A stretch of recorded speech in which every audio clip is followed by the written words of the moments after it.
காடுகள் மிக முக்கியமானவை. காடுகளுக்கு மாற்றாக எதுவும் இல்லை. ஆனாலும் நாம் அவற்றை ஆபத்தான விகிதத்தில் அழித்து வருகிறோம். ஒவ்வொரு 7 வினாடிக்கும் ஒரு கால்பந்து மைதானத்தின் காடுகள் மறைந்து போவது போன்றது. இந்த வேகத்தில் சென்றால் அடுத்த 100 ஆண்டுகளில் உலகின் மழைக்காடுகள் முற்றிலுமாக மறைந்து போகக்கூடும். காடழிப்பு என்பது ஒரு அந்நிய கருத்தாக தோன்றும் போது நகரவாசிகளான நமக்கு இந்த உண்மைகளை புறக்கணிப்பது எளிது. ஆனால் இது நம்மை எவ்வாறு பாதிக்கிறது? காடுகள் நமக்கு வழங்கும் ஒவ்வொரு பொருளையும் அல்லது சேவையையும் அகற்றுவதை ஒரு நிமிடம் கற்பனை செய்து பாருங்கள்.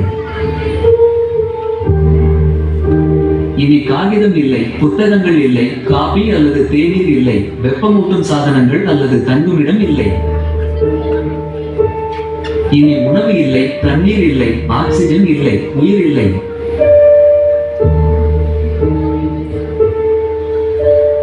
வன சுற்றுச்சூழல் அமைப்புகளை மீட்டெடுப்பதே வன மற்றும் வாழ்வின் நோக்கமாகும். சுற்றுச்சூழல் பாதுகாப்பை தாண்டி வன பாதுகாப்பை மனித மேம்பாட்டு பிரச்சனையாக மறுவரையறை செய்ய வேண்டிய நேரம் இது.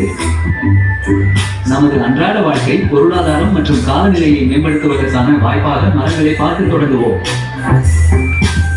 ஏனென்றால் காடுகளும் வாழ்க்கையும் ஒன்றோடொன்று இணைக்கப்பட்டுள்ளன. எனவே நாம் அனைவரும் காடுகள் மற்றும் காடுகளில் வாழும் உயிரினங்களை ஒன்றிணைந்து பாதுகாப்போம். அனைவருக்கும் நன்றி.